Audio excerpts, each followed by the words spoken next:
어제 3.15 의거 제66주년 기념식이 있었습니다. 1960년 3월 15일 마산 시민과 학생들이 이승만 독재정권의 부정선거에 맞서 싸운 용기 있는 행동의 날이었습니다. 기념식에서 이재명 대통령이 하신 말씀처럼 저절로 오는 민주주의도 없고 저절로 지켜지는 민주주의도 없다는 사실을 보여준 마산에서 시작된 시민들의 외침은 4.19 혁명으로 이어지며 대한민국 민주주의의 큰 전환점을 만들었습니다. 한 사람의 용기가 또 다른 사람의 용기를 만들며 민주주의 역사를 바꿔냈습니다. 더불어민주당은 국가 권력에 의해 큰 아픔을 겪으신 3.15 의거 유공자와 유가족 여러분들의 희생을 결코 잊지 않겠습니다. 3.15 의거 4.19 혁명의 숨은 참여자들까지 끝까지 찾아내고 합당한 예우를 다하겠다는 대통령의 말씀이 참으로 감격스럽습니다. 더불어민주당이 함께 노력하겠습니다. 불의에 저항한 숭고한 정신을 기억하며 책임을 다하겠습니다. 중동 상황 속에서 귀국하지 못했던 우리 국민 204명이 군 수송기로 무사히 고국의 품으로 돌아왔습니다.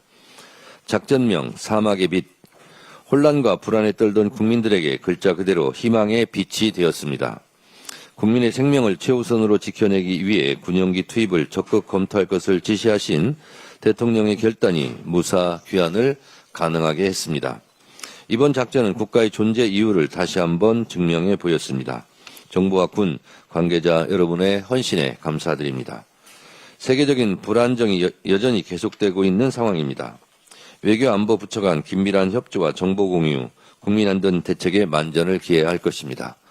더불어민주당 또한 정부의 위기관리 역량이 10분 발휘될 수 있도록 국회 차원의 모든 협력을 아끼지 않을 것이며 국민안전을 최우선 가치로 삼아 끝까지 소임을 다하겠습니다. 중동 상황에 따른 충격을 완화하고 자영업자, 소상공인 등 민생을 지원하기 위한 추경 편성이 본격 논의되고 있습니다. 유가와 환율이 동요하며 에너지와 금융시장 전반의 유동성이 날로 커지고 있어 이재명 대통령께서는 석유 가격 최고 가격제 시행과 추경 편성이라는 두 가지 특단의 카드를 꺼내 들었습니다. 유가 상승으로 어려움을 겪는 정유, 유통, 물류업계와 수출기업들을 지원하고 소상공인, 자영업자, 농어민, 서민을 보호하는 일이 시급합니다. 유가 안정도 타이밍, 환율 안정도 타이밍, 민생 안정도 타이밍입니다. 정치는 타이밍의 예술이라고 했습니다.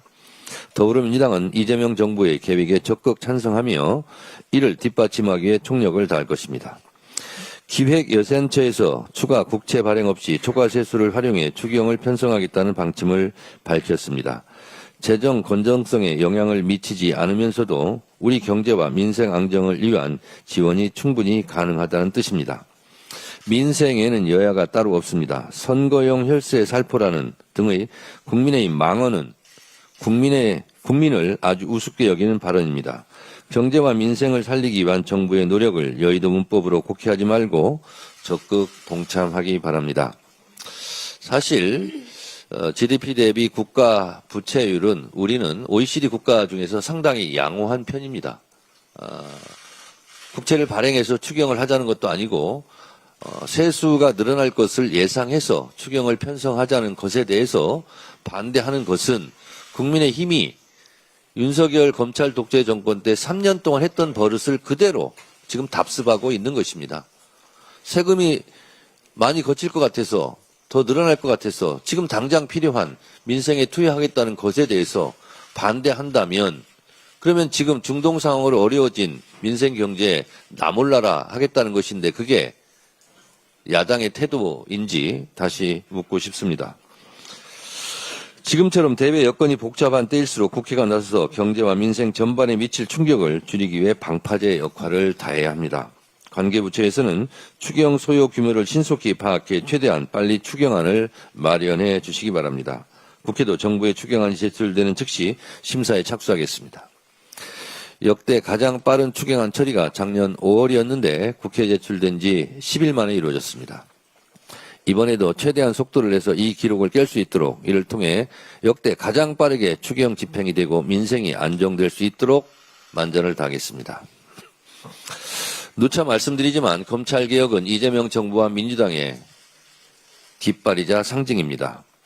법조항 하나하나도 중요하고 수사와 기소의 분리라는 대원칙을 지키는 것도 중요합니다. 검찰개혁은 여타의 다른 개혁과는 질적으로 다른 상징성을 갖고 있습니다. 검찰개혁을 입에 올리면 자연스럽게 우리는 고 노무현 대통령의 죽음이 떠오릅니다. 검찰개혁은 70년간 검찰이 무소불위로 휘둘렀던 권력을 민주주의 원칙에 맞게 재배치하자는 것입니다. 이것은 당연한 민주주의의 원리입니다. 검찰개혁은 70년 넘게 수사권, 기소권, 영장 청구권, 집행권 등 수사 개시권, 수사 지휘권, 수사 종결권 등 모든 권력을 가지고 무소불위의 독점 권력을 휘둘러온 검찰 권력을 민주주의 원칙에 맞게 권력 분산과 견제와 균형의 원리를 적용하자는 것입니다. 절대 독점은 절대 부패합니다. 검찰개혁의 원칙이 지켜질 수 있도록 당정청이 심도 있게 조율하고 있습니다. 지난 토요일 고 이해찬 대표님의 전 총리님의 49제였습니다. 저도 추도사를 했습니다.